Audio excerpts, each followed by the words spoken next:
Hey guys, Bazzy back here, and in today's video, we are going to be going over the whole entire evolution of franchise mode from NHL 17 to NHL 24. This is an idea that I've had for quite a long time now. If you know anything about the channel, you know I love going back and looking at the retro NHL games.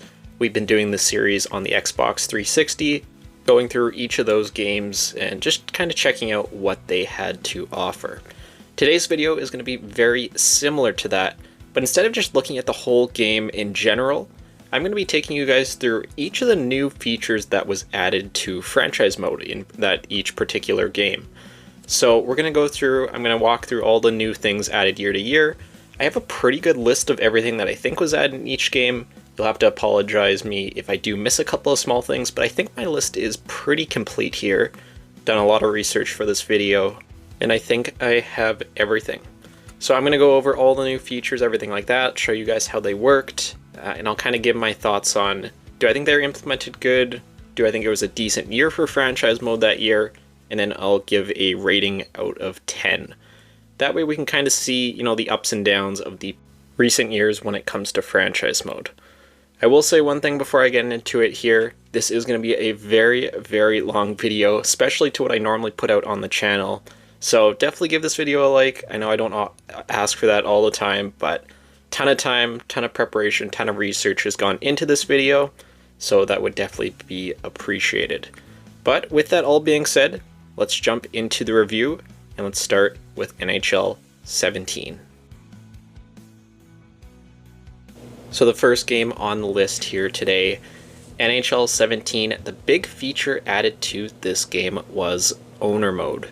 Again, this is still a feature that we do have in current day titles. I will say not a ton of people use it. I don't see a lot of franchise mode YouTubers or anything like that really do use owner mode currently. Owner mode did introduce 4 goals, 3 to 4 goals a year that your owner would try and get you to complete. And if you didn't, you could be at risk of getting fired. And if you did complete them, you did get little bits of extra cash that you could be used to spend on some of your budgets, like your promotions, the ability to fix up your rink, everything like that. We also do have relocation, but I will come back to this a little bit later on. Wanted to separate these 2 points in NHL 17's review. So going into the different arena options, you were giving the options to upgrade your concessions. You'll see here that I ended up buying the parking lot level 2 here. And basically each year you had a certain budget and you had to try and keep these things at as close to 100% as possible. And that way you would get more fans, you'd make everyone happy and keep selling tickets. I think everyone remembers that you always had to fix up the bathrooms first thing. It was kind of like your tutorial upgrade or whatever they would say. Also with owner mode, introduced the ability to set prices for various different items. Again, all your season tickets, single game tickets, everything like that. They gave you kind of the recommended range, but you could go lower, you could go higher, you could do whatever you wanted there. Also giving you the option to change the amount that you want to have for concessions. Like you'll see there, if I want to have $1 fountain drinks like McDonald's, there you go, you could have it set like that. And the more and more you upgrade your concessions, the more and more different options you would unlock. And really, I think this kind of depends on the type of franchise mode player you are. If you really like the micromanaging and everything about that, then this definitely would be for you. I remember being so hyped about this back in the day when this first originally released. And it was the exact same thing for merchandise. Shout out to the Pavel Datsyuk Arizona Coyotes jersey there. I never understood why they didn't LTIR him, but merchandise worked exactly the same as the concessions. The more and more you upgraded your team store, the more and more different products you would unlock to sell. And end of the day, that just gets you more revenue. Also the same thing here for parking. You could just choose your valet parking or your regular parking and mess around with those prices as well, and kind of decide what works best for your team. And once you choose all your prices, you have all that set, you can go and track the different revenue for your team. You can do it by all time, you can do it by month, you can do it by a week, whatever you would like, and you can track your overall sales. Let's see where we are here as the Arizona Coyotes. We are 29th with 42 million. The Hurricanes of all team are below us at only 33. That doesn't seem right, but either way, the further you go into franchise mode, you can check all the different sales that your team is making, and you can break it down in so many different ways here. that I am showing with all the different parking revenue, season ticket revenue, concessions. You also have the stadium ages here. Don't really know why this was here, to be honest, but it's the first year of the Edmonton Oilers' new stadium in-game, and just gives you more options, gives you more storylines, everything like that. But going from your arena and facilities, you also had your budgets that you had to manage. So going into the marketing budget here, you had your general advertising, your game ticket advertising, and your season ticket marketing. And basically you just had to balance these things. You wanted to obviously make sure your team is selling the most. You probably want to be putting that more toward your season ticket advertising, just to make sure the barn is always sold out. That's at least what I always ended up doing back in the day. You also had your operations budget, just the different areas and stuff that you could give funds to. I always ended up doing this more to the arena operations just because I found that you ended up needing more money for that in the long run, where promotions and advertising, sure, it's nice to have, it didn't really seem to be as effective as keeping the arena up and having that at almost 100%. And then from there, everything all in conclusion here, you had your income statement.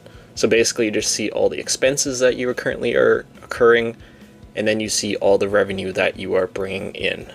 But end of the day, it's really just to give you more information about what's working and what needs to change to make your franchise profitable.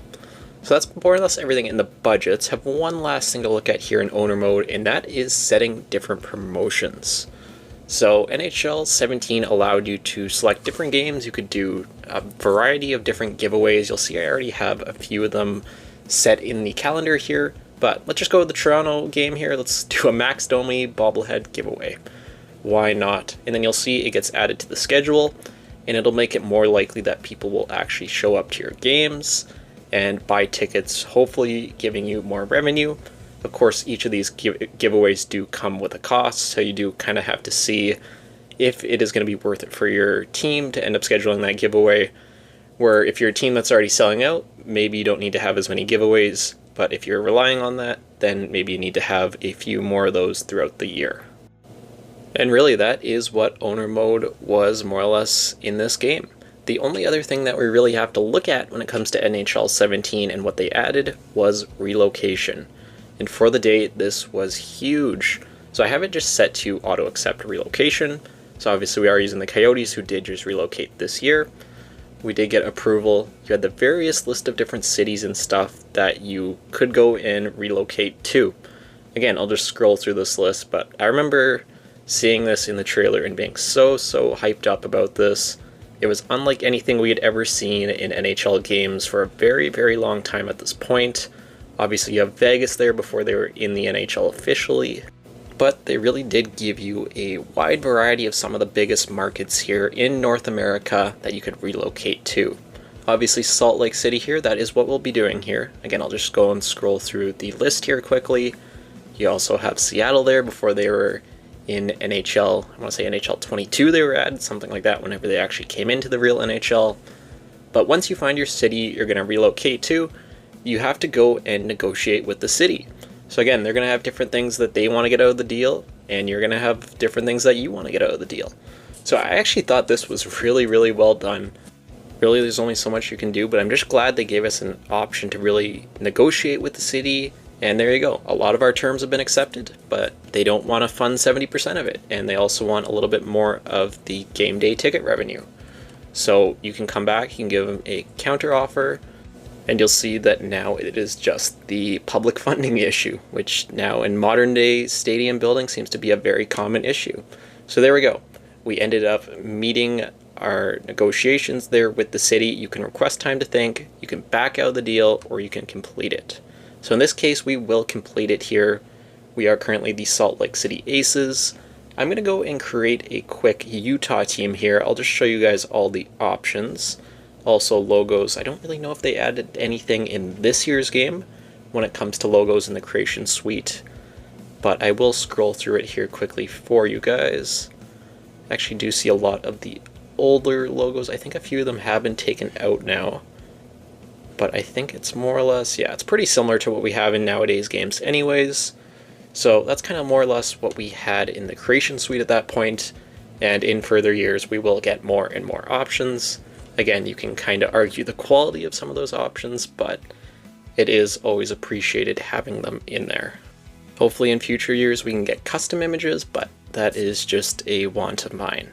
So I'm going to go and create the Salt Lake City Hockey Club here real quickly, and then I will come back with you guys when that is all done.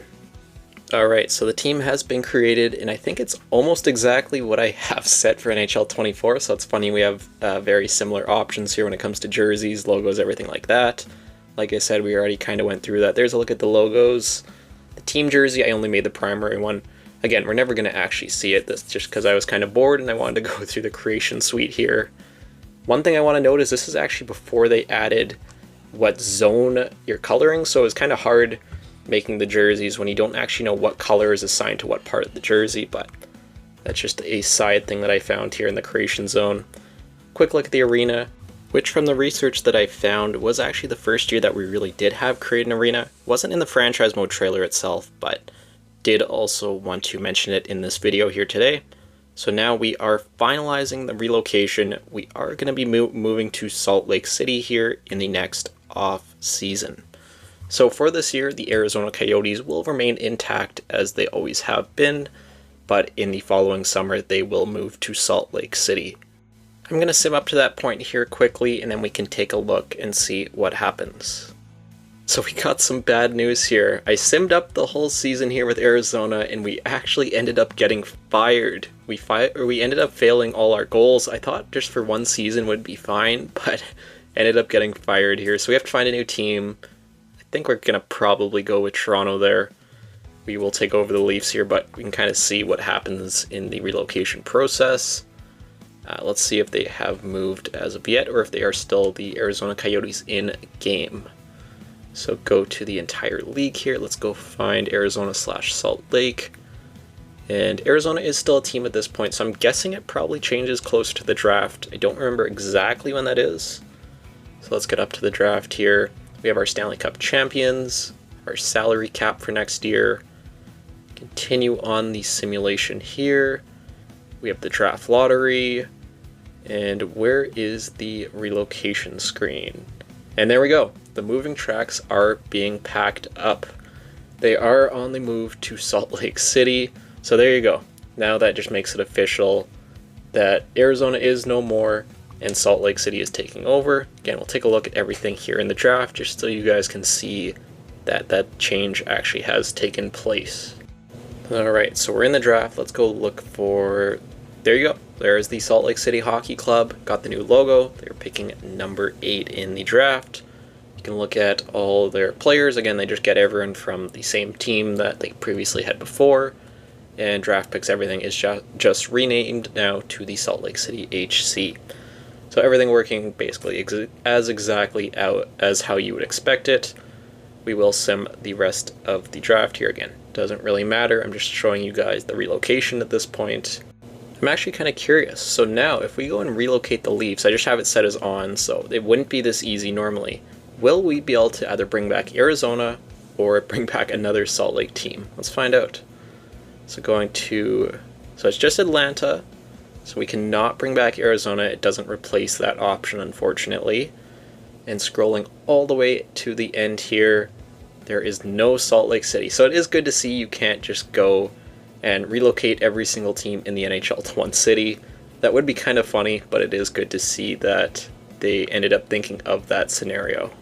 But really, that's everything here I have on my list here for NHL 17.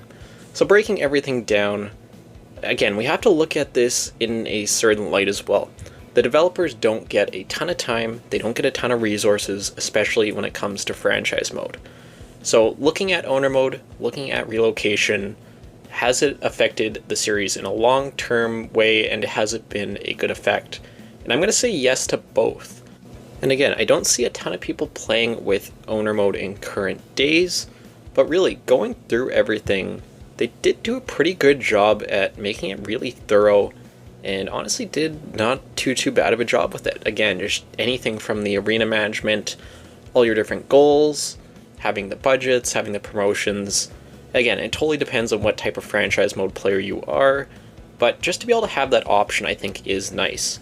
I think if that's something that's they never ended up adding. I think it's something that we probably would be asking for in later years. And when it comes to relocation, again, this is a huge, great addition to the game at this point. Again, we haven't seen anything really like this in one of these EA games in a long time, up into NHL 17, and is something that we still do have to current day. And it's something that we have seen in the current NHL, so it's nice to be able to replicate that. So rating this game out of 10 when it comes to additions to franchise mode.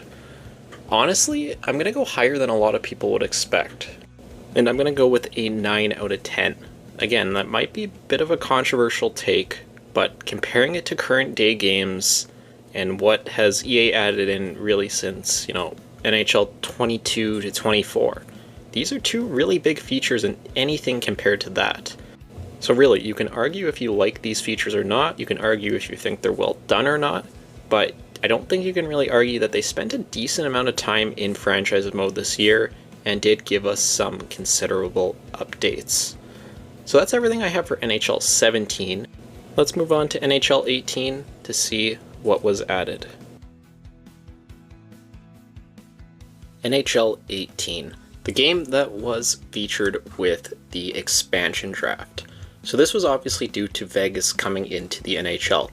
And I'm really glad they actually did this when they did, and really kept it relative to the time that they were in. So you could do the Vegas expansion draft, the 31st NHL team, you could do the 32nd team, or you could do Classic. So for this example, we will just do the 32nd team, go and create the Seattle Kraken, which I kind of just have a quick template of just for the logo, nothing too crazy here. I don't believe any, jerseys, nothing like that are done. For this video, they don't need to be. One interesting thing to note is that NHL 18 was the first year that we ended up having mascots available to create in the game. Again, a very small feature, but we did not see anything like this up until NHL 18. And I don't think any of the body or heads or anything like that have changed since then. There's some good options in there, there's some that you're never going to use, but it was the first year that we saw this added. Again, outside of that, everything has remained exactly the same. We will save our custom Seattle team. I will just put in a quick name and we can load into this franchise mode here. So we will be using the Seattle Kraken for this example. One thing new in this year's game, I actually have to go back to it there, is the ability to customize and create AHL teams. Up until then, you could not edit anything when it comes to the AHL, but it was good to finally have this option. Unfortunately, mascots you couldn't do for the AHL. Again, not the end of the world. The arena, a couple of interesting options that you don't have at the NHL level is that you can use these smaller rinks. This is something that I actually wouldn't mind seeing come to the NHL. Again, you're never going to really be playing in a large community rink, but some of the options are actually pretty cool and, just kind of change up the style, the visuals, everything like that, especially the first pro or junior rink, whatever it is. You can say, oh, the NHL team's never going to play there, but it's franchise mode, we're really just having fun, so add those options in there, that would be nice, but you could do that for the AHL if you did want to. But that's everything when it comes to the AHL. Let's jump into franchise mode itself. We can take a look at the expansion draft, the process and that. I don't believe anything has changed since current days, but it is just for this video, for this retrospective, I want to have everything in there that was added. So settings wise, just turn off a couple of these things. We don't need player morale at this point. I believe that was an NHL 16 edition, so won't be featured in this video. So let's create this new league here, and let's jump into the expansion draft.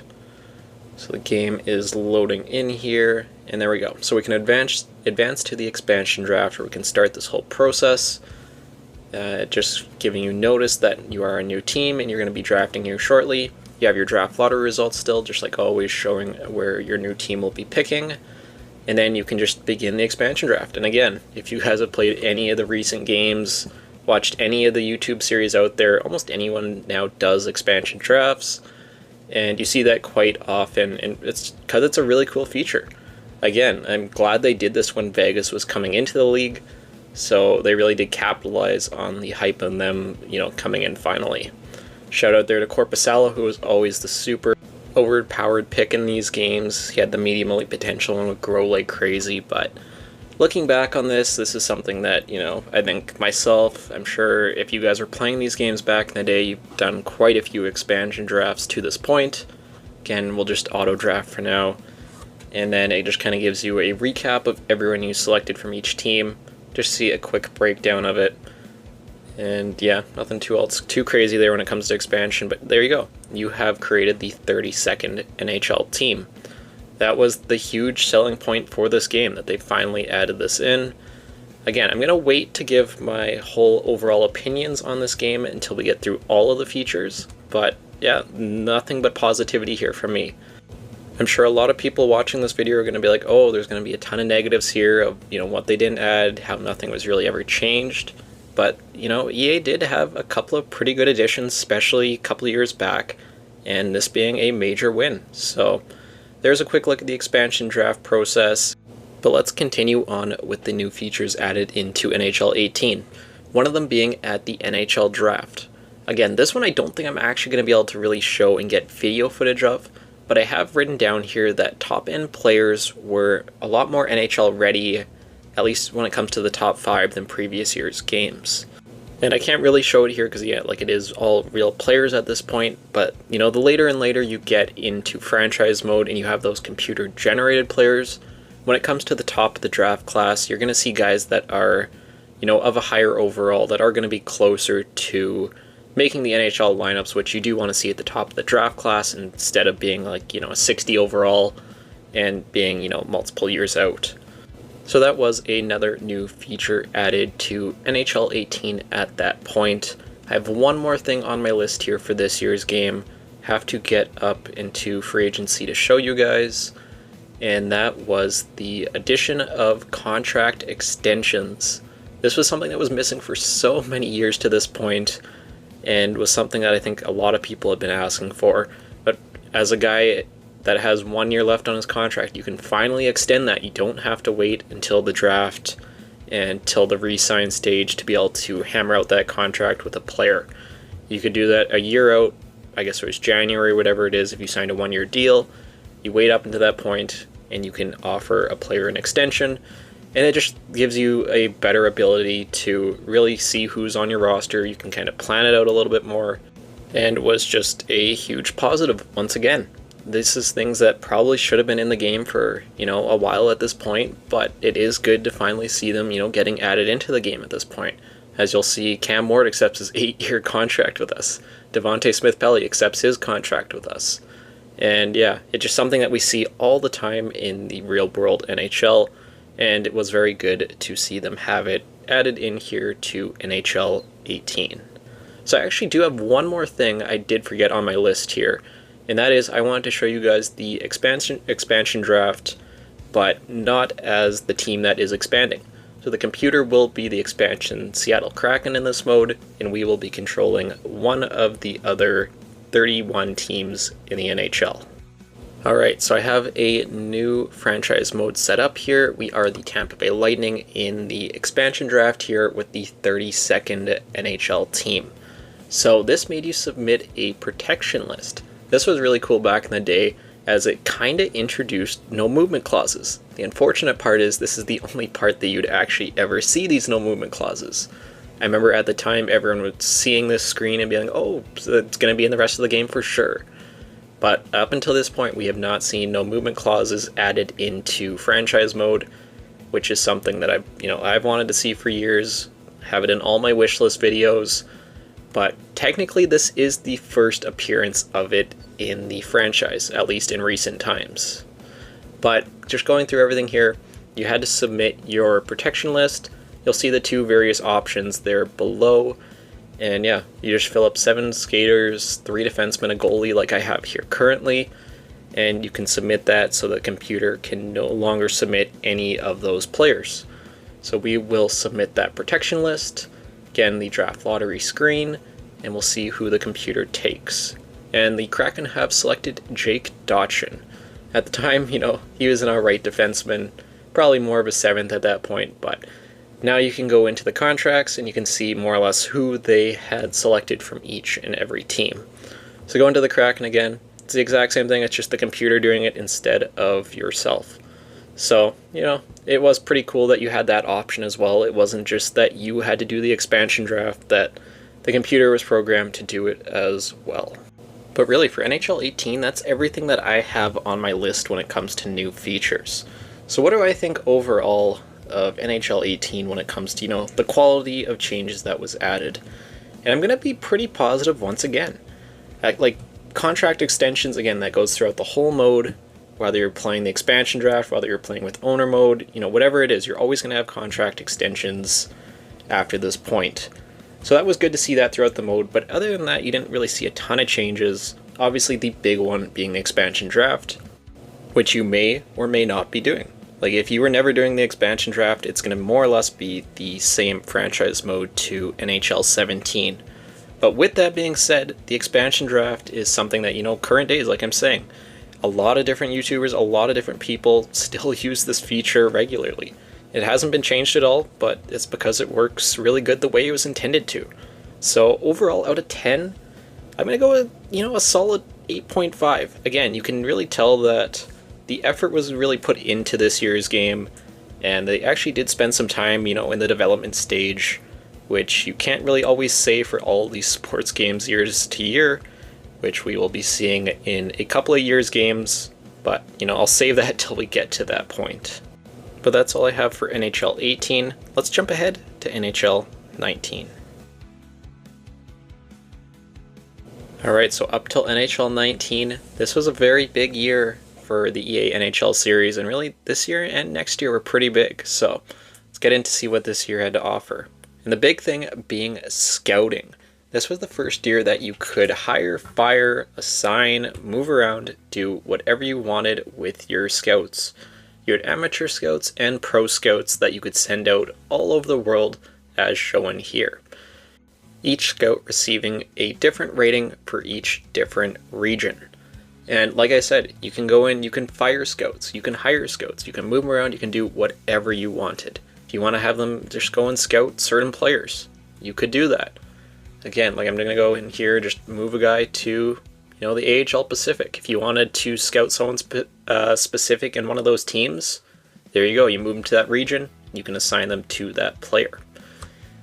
You may or may not like this system. You may think it's a lot of micromanaging, but just in my opinion, this was a million times better than what we had before.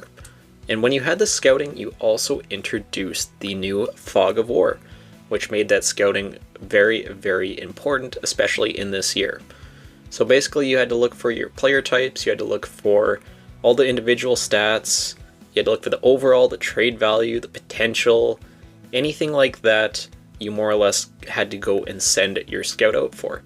Fog of War is another thing just like owner mode, which is kind of hit or miss when it comes to reception from the community. Some people love it and some people still play with it to this day, but there is still people out there who just never really play with it, me being one of them, to be honest. But I like the idea in principle. You see here with Rasmus Andersson, a lot of unknowns, so we would have to go and send the scout out and, see what Calgary's doing. And then, in a week or so, we would have all the stuff uncovered and we could see if we wanted to acquire him or make a move with the Flames. And it really does come down to, how do you play franchise mode? Are you someone that really likes to get in there and micromanage? Do you really want to send out the scout for, each and every different player? You can see where they fit in and all that stuff, see their overalls, see their potentials. If that's something that you like, you're going to love the Fog of War, you're going to love the new scouting. Combine that with owner mode from a few years ago and you'll be having a great time. But that's not for everyone as well. And that's what I think we see a lot of times, especially in current days. Like I said, not everyone plays with these features, so you could say, it's a waste of time. The scouting is for everyone, no matter what. You're always going to have this setup going forward from NHL 18. So in that regard, I think it was, a million times the upgrade from anything we saw prior. The prior scouting, you had one scout, more or less, and then you sent them out to a region. You could send them out for a certain amount of time. And it was kind of weird when you had to scout by position. So if I sent a scout out to the OHL, he would only be either scouting forwards, defensemen, or goalies. You had to specify that. So this current system was it was a very, very good upgrade here from EA.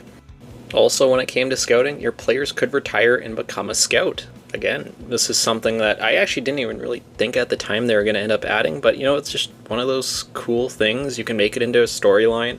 You have one of your favorite players retire, you have a guy that's been playing with you for a long time retires, bring him on, keep him with the organization. Why not? It was a nice surprise that they added that in, and no complaints once again. So let's jump into the NHL draft here now. This is the other big area that they focused on this year. They totally revamped the draft this year. You see here, now they're using the Fog of War system, where you had to obviously send your scout out, and you would uncover the potential, the player type, where they're supposed to go in the draft. And you may think this is something, that should have been in every year's game, whatever. But older games, when it came to scouting in the draft, for me, I really didn't like it. I found it was really messy. It was kind of hard to understand what was going on. And it was really just, kind of just guessing at that point. Where here you really did have an order. You could look at all the individual stats, which I'm going to show you guys here. So the first year you could actually see what the player is putting up in their respective league. Before, you could never actually even see, like, this guy's putting up 125 points. You can, use that as part of your decision making. And if you're going to be drafting that player, is he close to being NHL ready? I know it's not always, that way when you're putting up big numbers in juniors, but it's beside the point. It's good to see those numbers in game. You also had the strengths and weaknesses.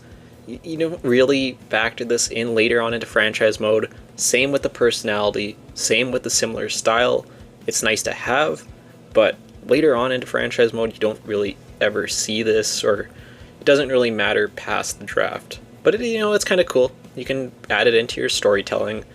Again, depends on how deep you want to go into franchise mode. A lot of this stuff is going to, kind of relate back to that, but it is also good to see that being added into this year's game. Also added in the new drafting mechanics was the addition of gems and busts. So gems, guys, you might want to take a little bit more of a look at. Obviously, your scout has seen something in that player, which makes them want you to draft them. And then you have the opposite. You have all the busts, the guys that your scout wants you to stay away from. And I like that these are very limited. It's not like you're going to have 30 or 40 different players that your scout's saying is a gem, or, same thing with the busts. It's nice that you have, a limited amount of those. And it just, it's kind of an extra thing that maybe makes you decide to end up drafting that player. Also added in is your projected draft picks. This is something that you don't have to follow at all, but it kind of just goes off the central scouting rank and who the game thinks you should be drafting at that point. It's kind of cool. It's like your scout giving you their own kind of mock draft, whatever it may be. You also have your depth charts. I think these are actually, these were new to the game as well this year. You can kind of see where your organization stacks up to the rest of the NHL. If you want to use it, cool. If not, that's, it's fine as well. But that's more or less what I had for the new additions to NHL 19 at the time this game was released. And I'm going to continue the trend. This was another positive year for franchise mode.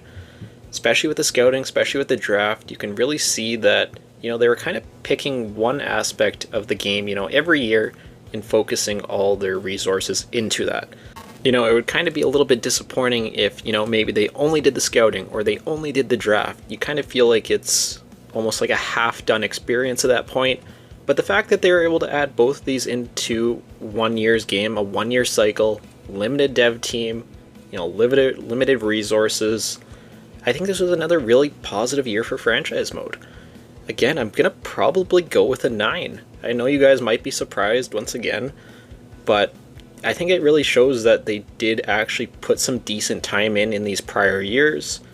And, like I said, that's not going to be the case for some of the more recent titles, but we will get there in time. But let's move on to NHL 20 to see what new features were added to that year's game. Alright, so NHL 20. I'll give you guys a spoiler. This is the biggest list I have of additions. A lot of them are smaller ones, but I did want to bring them out nonetheless. The first one is that you are actually able to add a contract year to the expansion draft. This was always something that in prior years' games, it kind of messed up the rest of the NHL, having players expire 1 year early. Another new setting added to this year's game, if I can find it here, was the sim engine scoring. So you could set this at high, medium, or low, depending on, what kind of results you wanted to see from franchise mode. NHL 19 was always known as a game that had really low scoring, and this was their response to try and fix that. Another very small feature, but I want to try and mention all this stuff and document it all in this video, was in the draft lottery results we actually saw where the teams moved around. So if you see a team actually win the draft lottery here like the Panthers, you will see that they move from 14 to 1, where in prior years' games you just see Panthers number 1. So now you can actually kind of tell that story with the draft and see if teams are moving around or if they are staying in the same position. But going into the draft itself, I have a couple of things to mention here. One of the bigger features, not the biggest, but it was the addition of the Trade Finder. This is the first year we ended up seeing this added to the NHL games at this point.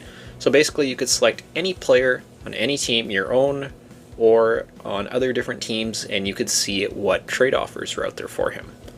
So let's just go to the Canucks here, and actually a different interesting thing was this was the first year that you were able to move bad contracts. For whatever reason, the game has fixed Louis Eriksson's contract here, but the AI would allow for these players to be moved, and you would have to pay a bit of a price.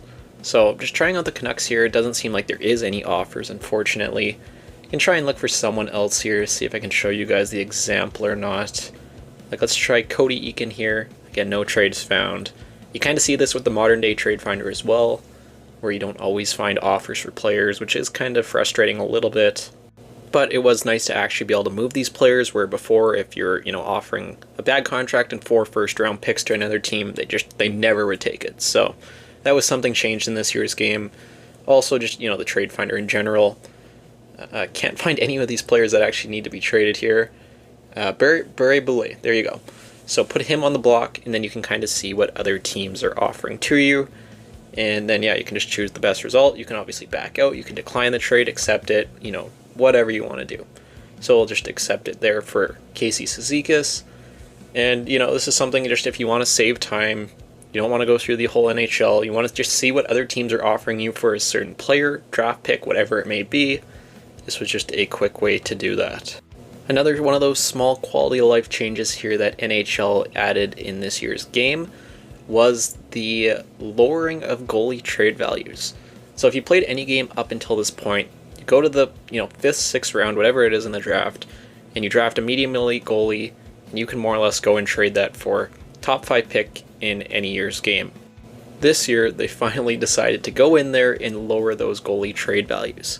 So if you go to medium elite goalies, you'll see like Gibson there, Tuukka Rask. They're still going to have their trade value, which would get lowered in future year games. But you see like Luukkonen here, he has like half of our trade value. Prior to this year's game, you would have the, at least 3/4 of the way full. And in prior years, they would continue to tweak this. And now in NHL 24, if you draft a medium elite goalie, they're worth like, maybe a 2nd round pick, something like that. And it just kind of, takes that kind of cheese element out of the game where you can just take all these super late round picks and just trade up for way too much value.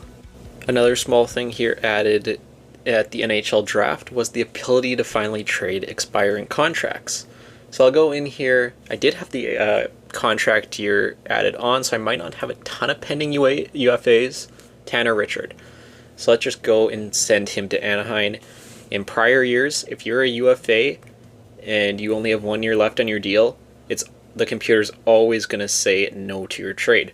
Where in this year, you could actually trade those rights like we see in real life. Just this year, you've seen Tampa trade for Jake Gensel for a 3rd a couple of days before to get those UFA rights. And then that way, you can talk to the player for, the in-game week before and try and hammer out a contract between the two of you. So yeah, before this, you couldn't do that. I don't have any, I have 1 goalie, but it's not the end of the world. You could do this all the way through the mode, and it's another one of those small quality of life changes. Kind of sucks we didn't really see this before, but it was good that they ended up fixing it.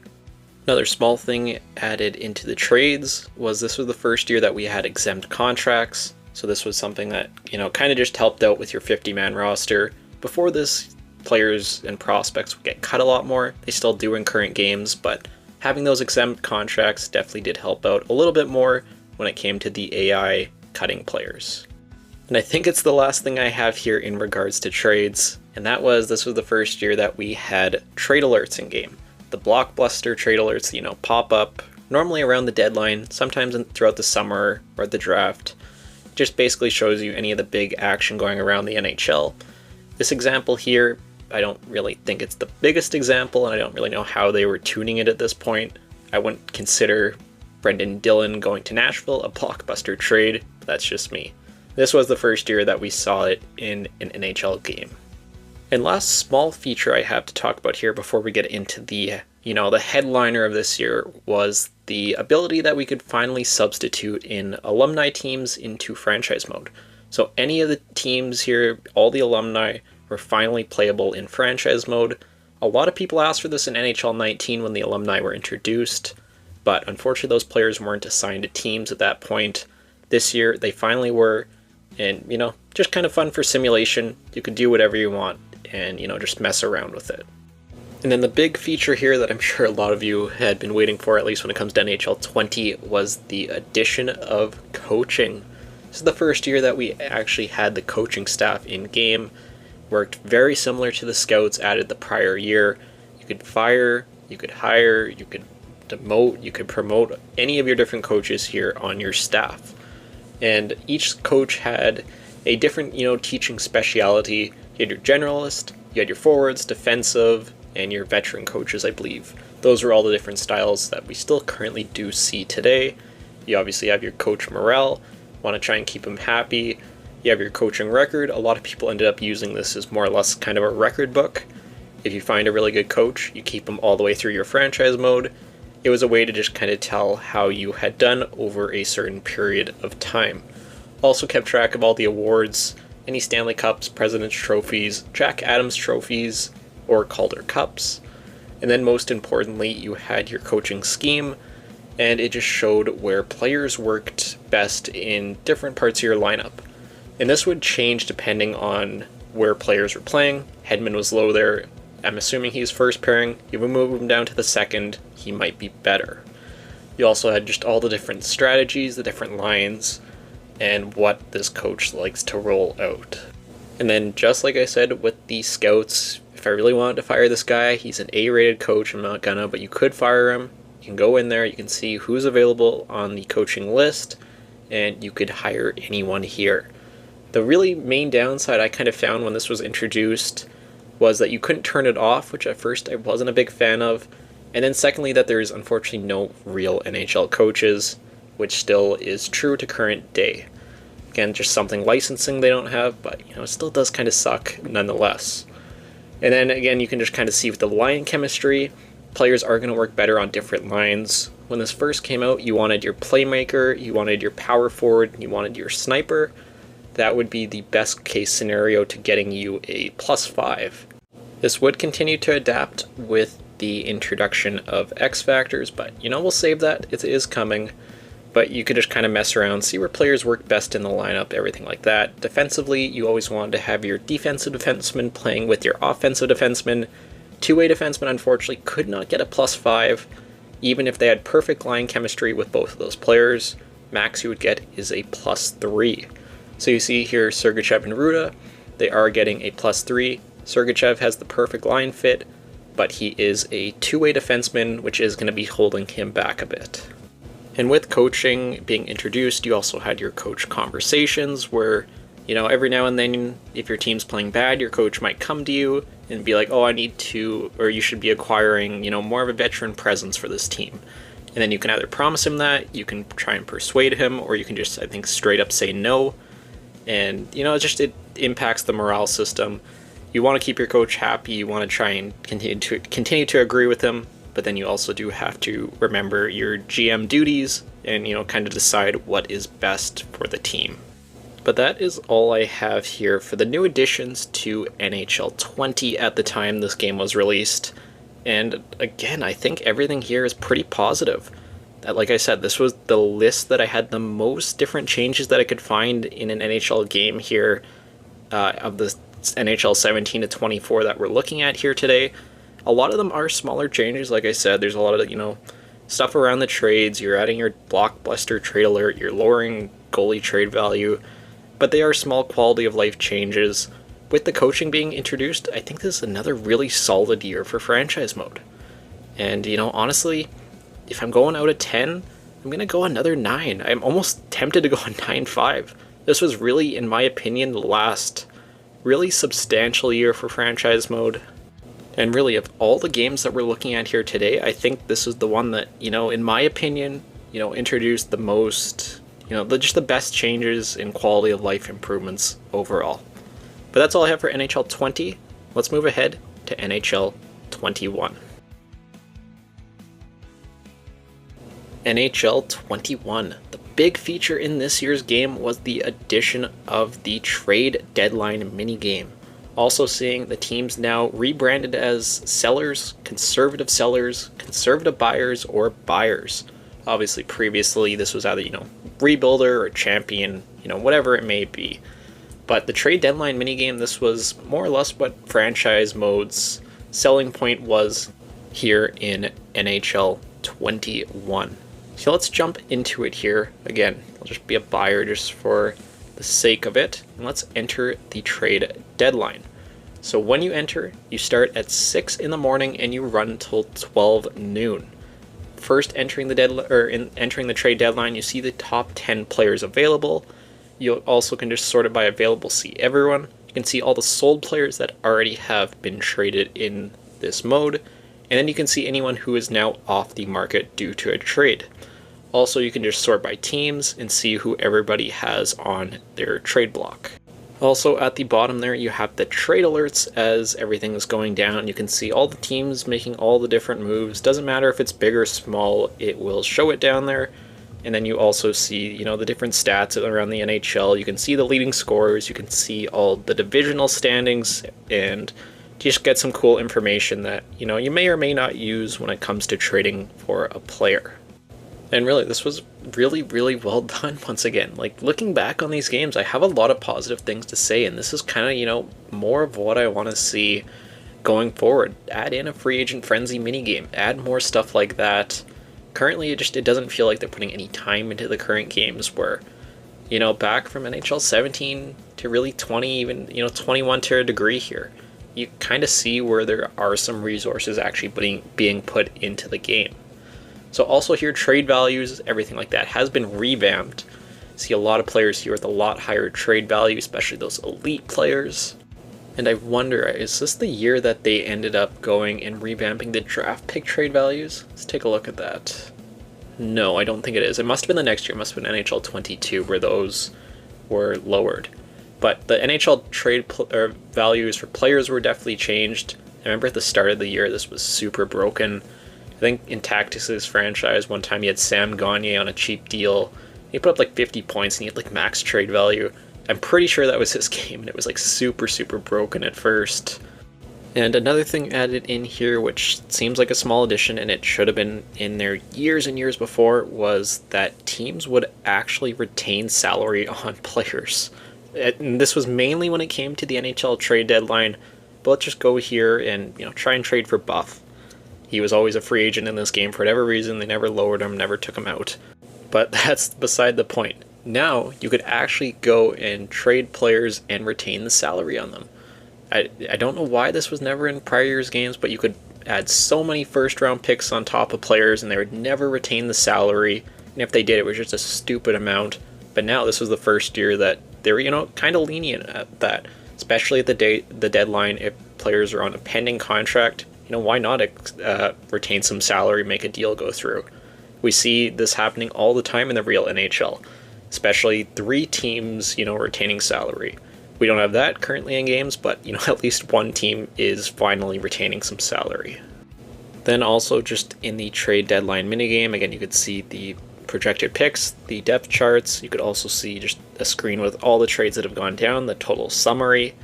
And once you get to noon, you also see just another summary of everything that has gone on in the day. But that's everything I have for the trade deadline. Take a look at some of the smaller features, changed or tweaked or updated in NHL 21. First off, this is when we saw the trade block finally increased from 3 players to an NHL 21 5 players. Again, I don't think a lot of people really use the trade block too much, you know, if you do, just more options to you. Not the biggest thing, but it was good to see this expanded, just giving players more options. And moving on, we had a couple of new settings here introduced in this year's game. If I can find them here going down, this was the first year that we ended up seeing the draft class quality and the generated prospect quality. You can set it at low, medium, or high. If you're using custom rosters, I definitely recommend putting that low, at least for the first couple of years, but if you're not, you can either go medium or high, do whatever you want, and just kind of makes franchise mode a little bit more fun when it comes to the drafts. And it's nice that you can finally can control that stuff. I kind of wish there was an option where you could take generated players off for the first couple of years, but that is just me. Also, something new here in this year's game was that they finally introduced multiple positions. So you see here Stamkos is a centerman and a right wing. Before, you could only have one position, so he would be center. Even though he did play a lot more wing and still does play a lot more wing, you'll see like Yanni Gourde there, right wing, left wing. Defensively, you see a lot more lefty, righty, and it just, goes all the way throughout all the positions, all the teams. Kind of sucks we can't have 3 positions, as some players do play all forward positions. But it was nice to finally see this added back into modern day games. I know Tugi was a huge supporter and always wanted to see this for years and years, and it was definitely a good move for sure. And also here added in NHL 21 was the record book. So start out with the NHL. They had all the different NHL records. You can track most games played, most goalie games, most goals, most assists, points, whatever it may be. And if you have a player that is going to be breaking some of those records, you can track it here. I know at first when it was first introduced, it was kind of broken. I think it still might be. I don't know for sure on that. But numbers were kind of weird at first. When the record book, you could also just kind of track by record or by season and by rookie.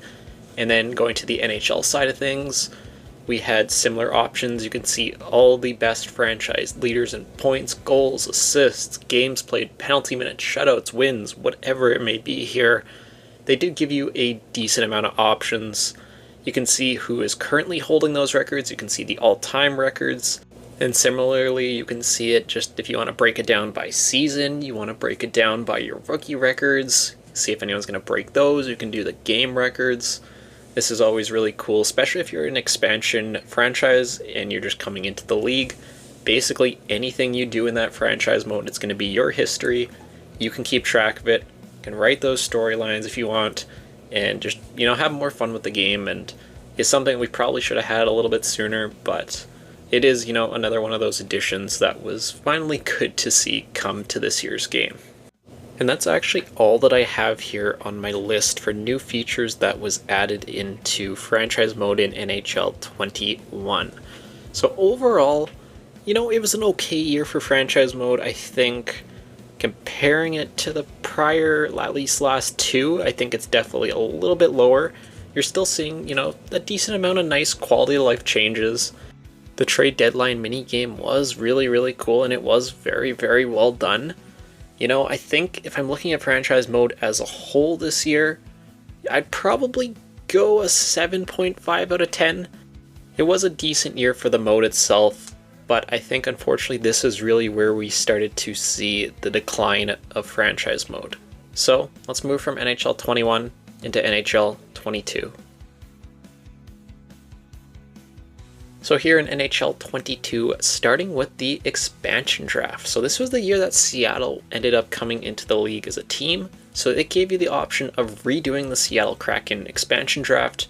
You can either keep the same roster, do it yourself, whatever you wanted. They also added in the 33rd team expansion. You also could just play the classic franchise mode, whatever you wanted to do. So we're going to go through this here quickly, and we will just be the Hartford Whalers, the team I already had created. This is using one of my first ever custom roster versions, so we'll see how that all looks. Put the Whalers here in the Metro where they should be. Take a look at some of these settings here. Just turn off some of the stuff that's not really needed. And then let's load in here with the Hartford Whalers.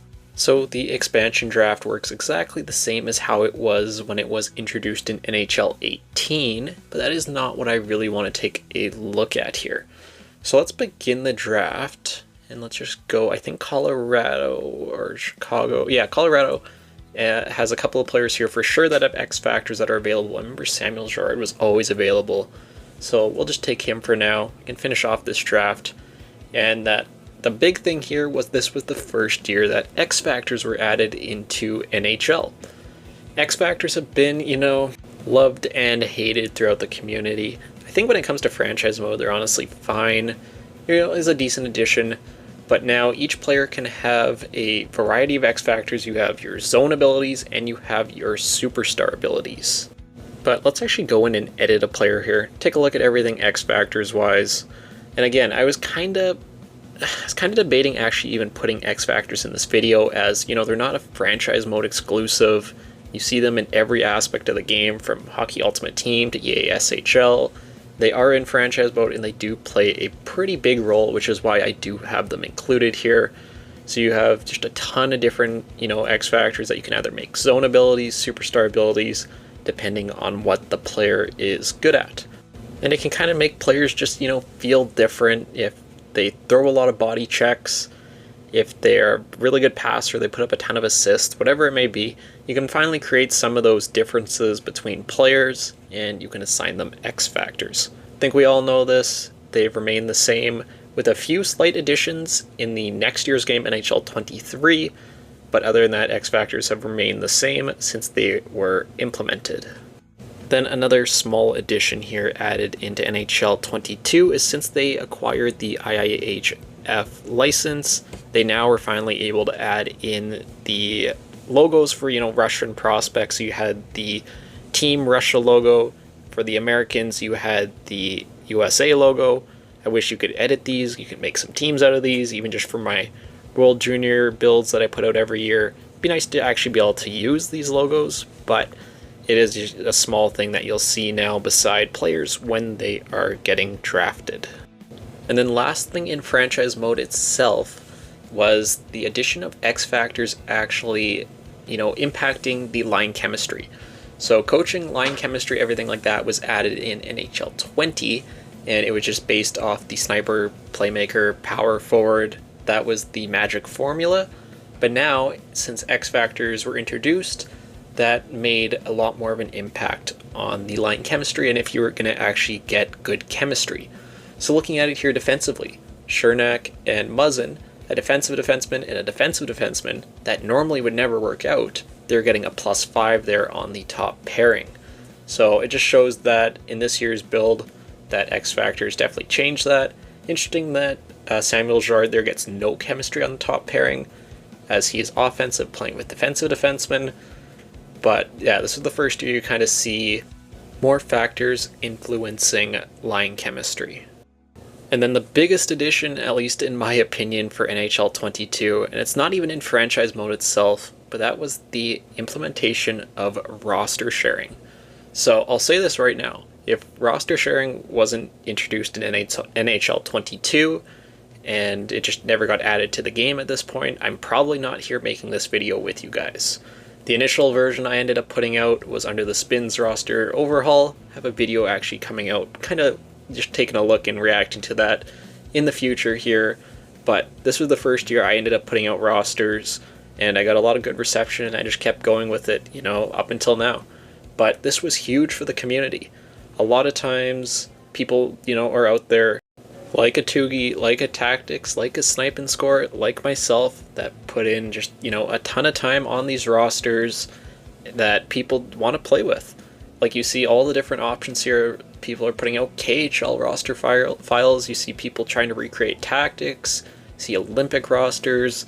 It adds so much to the overall experience for players, and just adds endless possibilities for players to have fun with. Like, if you have a certain creator you like, that's awesome. But you can go out there and find so many other people doing so many other different things. If you want to play with an NCAA roster, want to play with throwback rosters, whatever it may be, someone out there has probably made it and has had it uploaded. The only real downside to roster sharing when it was released, and currently still is that it's not cross-platform or cross-generation of consoles. I think that like with all the cross-platform play and the way that PS5 players can play with Xbox Series X players, you can invite your friends, do everything like that. All the options that we currently have in regards to cross-platform playing, I don't know why it's so hard to just share a file cross-platform. But hopefully that's something we can see in NHL 25. I guess, we'll find that out in a couple of months. But really, I think that's everything I have here for NHL 22. The list of new features is really, really short.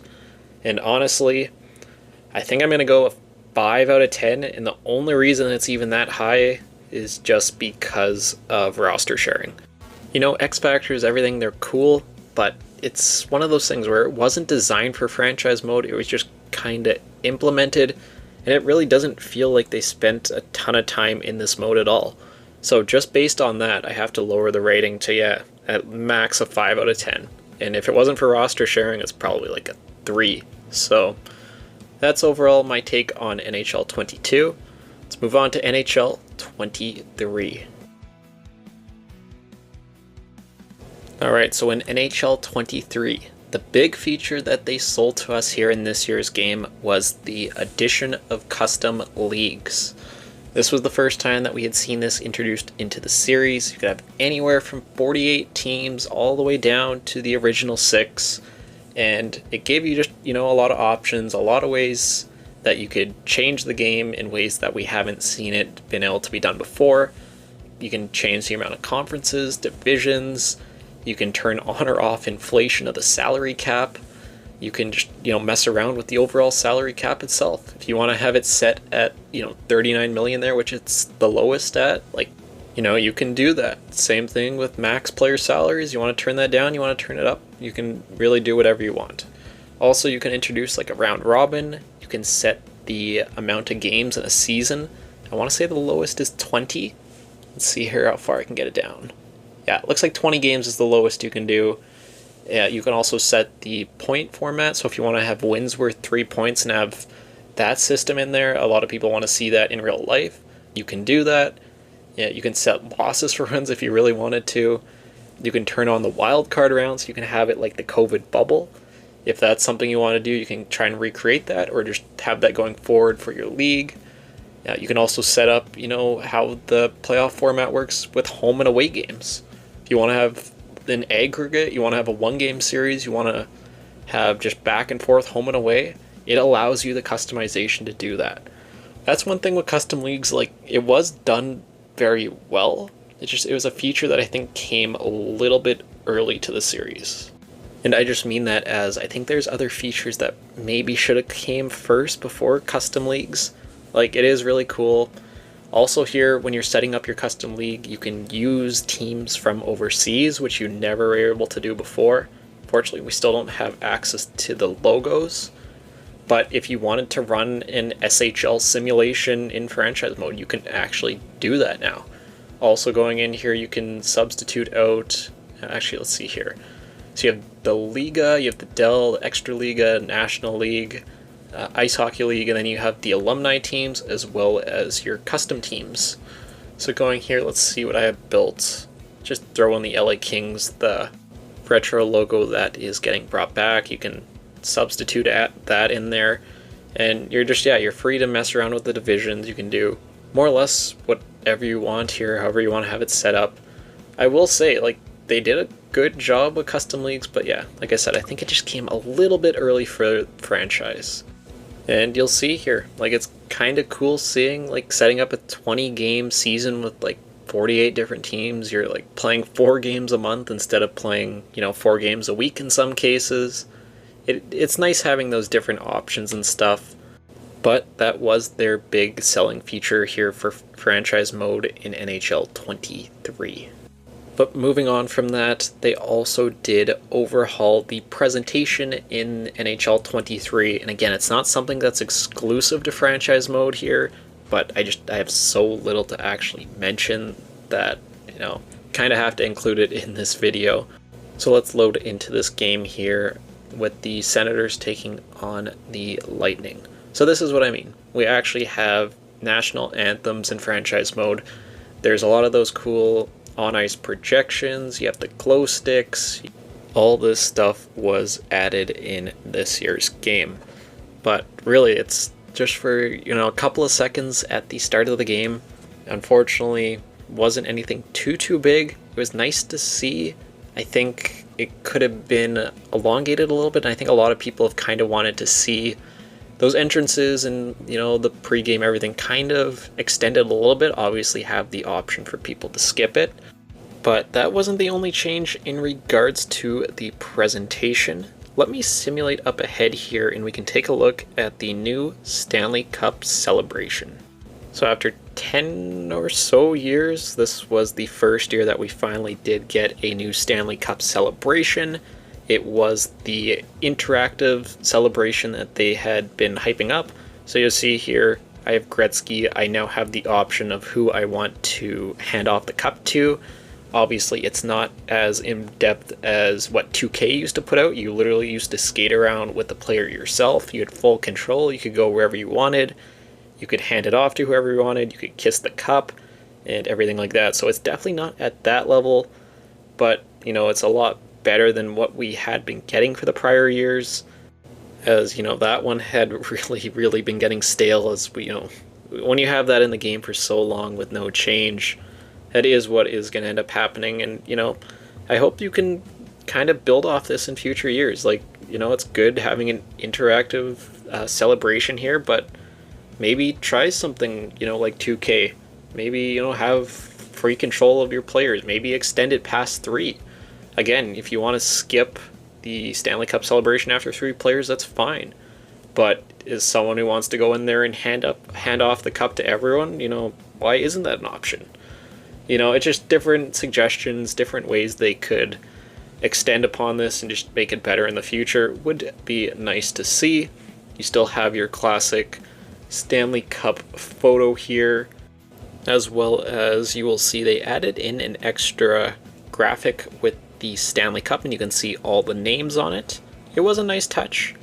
You'll see that here shortly. So you see the Stanley Cup in the background. You'll see the team's logo just show up in the top right corner or top left corner. And then you can see all the names that, your team would have and would be engraving on the Stanley Cup. Unfortunately, it doesn't save it year to year.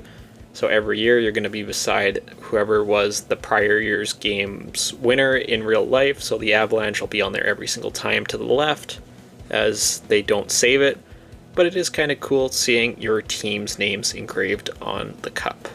And unfortunately, that's all I have for NHL 23. The list keeps getting shorter and shorter the more recent games we get into. You go from NHL 20, NHL 19, where I had a pretty decent list of changes, even if they're smaller, but, NHL 23, I don't have a ton here. So if I'm going to go out of 10 for NHL 23, I'm probably going to give it a 3. Custom leagues, again, like I've been saying here, it's nice. I think I would have prioritized other things if I was working on the game, but that's just me. Stanley Cup celebration's nice, but I don't know. If that's all we're getting in a year-to-year release, that's definitely not very good. So NHL 23, definitely not the best year when it comes to franchise mode. Let's go ahead to NHL 24, the last game we'll be looking at today. Alright, so as of recording this is the current year's game, NHL 24. And I actually have the smallest list of any of them here today, unfortunately. The biggest feature we got added this year was the ability to develop X Factors year to year. So we'll look at a couple of players here, and we will just track it over a year simulation so I can show you guys. Look at Luke Hughes here. We have Brock Faber. And yeah, this was really their biggest thing when it came to franchise mode this year. As you can really tell as we're going through this video, you can see kind of, the decline year to year here. And I think is why players are starting to get a little bit tired recently, but that's just me. So we have a look at 3 players there. I'll sim up to the NHL draft the next year, and we'll see if any of these players grew any X factors. Alright, so we are at the NHL entry draft here in 2024, almost at the real life time frame here. Let's look at our players here and check in and see if anyone grew any X factors. So starting out with Brock Faber here, he's up to an 88 overall at 21, and some good growth in his rookie year. And yeah, he ended up growing 5 X Factors. So that was their big thing this year. You could end up growing X Factors if you're a young player, and if you're an older player, you can lose them. I always did hate in prior years' games when you had, like, let's just say Erik Karlsson, for example. He's like a 41-year-old, and he still has his gold X Factors. That was always so annoying. Looking at Luke Hughes here, still only does have his 3. Didn't grow from 83 overall and still has the same X Factors. And then going to Lafreniere, he is up to 87 now, and he also didn't grow any X Factors. So just Brock Faber in the sim, at least to players that we've been tracking. And is it a good change? Yeah, of course it is. It's definitely good to be able to grow and lose X Factors for sure. But if that's your biggest selling point of this year's game, it feels so underwhelming. And my view has drastically changed on that. If you watch my features video from October, I was actually really excited about this. I thought it would be cool, but after a year of playing with this and that being really the only big feature that we got, you definitely see that it was not a very good year here when it comes to franchise mode. So let's move ahead here. I have 2 other small things. One of them I can show you, one of them I can't. If you go into the contract offers when you are re-signing players, you can now see their qualifying offer. So again, this is tiny. Like, I don't really know why we just didn't have that number beside there in years prior, but this was one of those things that they did add in this year's game. Very, very small quality of life thing. And again, like, I'm fine with getting these additions year to year if you're going to add this in, but you also have to add other stuff with it. You can't have that be like your second biggest feature, Like, I go down the list here, you can see what that qualifying amount is if you're going to be sending it to players. And then outside of that, the only other feature I have written down here, I don't think I'm missing anything, was that the computer teams can now go and buy out contracts. So later on in the Flames, if Huberdeau is really underperforming, you can see them buy it out. It is very rare. I have seen it once or twice that I can, pinpoint for sure that a computer team bought a player out. But, it is very, very rare. But yeah, that's all I have for NHL 24. I just have 3 bullet points on my list for this one. So if I'm giving this game out of 10, again, I'm probably going to go with 3, like developing X Factors, custom leagues. I can kind of compare those features-wise. Like, I don't use custom leagues. Developing X Factors are pretty cool. And then, everything outside of that, it's not anything very noteworthy. So again, for NHL 24, I am going to go a 3 out of 10. And that's all I really have for today's video. I really just wanted to go back to some of these older games that, they're less than 10 years old, and just kind of see what were we getting in franchise mode then and what are we getting current days. Like I said, I found in current NHL games, at least NHL 24, 23, 22, there's just been so little there for us franchise mode players, and it's kind of getting stale at this point. I think, prior to that, they're making good developments with the mode. They're adding in good fixes. They're adding in good features. And I think it showed. Like, those lists that I have here, they're a lot longer in those games than anything we've got here of recent. And really, if you look at it, that's more or less 3 games that are virtually very, very similar, only with a few small changes. And, that makes it tough for the consumer to want to, come back, want to keep playing, want to buy the games year to year. I see a lot of people nowadays saying, I'm not getting NHL 25. And I think the sentiment is there's the feeling that there's just not going to be enough new stuff to make it worth it. So I'm really, really hoping here in NHL 25 we can actually see some good changes, some good additions. Maybe it's GM connected and we don't get a ton of features. Even so, to be able to play this game online with people, have your own leagues, I think that could be very cool as well. But yeah, I think that's everything I have for today's video. Just wanted to take a quick trip down memory lane here. Definitely let me know, what do you guys remember from these old games? Did you have fun with some of the older ones compared to now? Definitely let me know in the comments below. And if you like this video, you had fun remembering everything added year to year, definitely give it a like. Remember, it's been by far my longest video I've ever put up on the channel here, so yeah, a lot of cool coverage and stuff coming into NHL 25. I'll have it all here. But yeah, that'll do it for today's video. I'll see you all in the next one.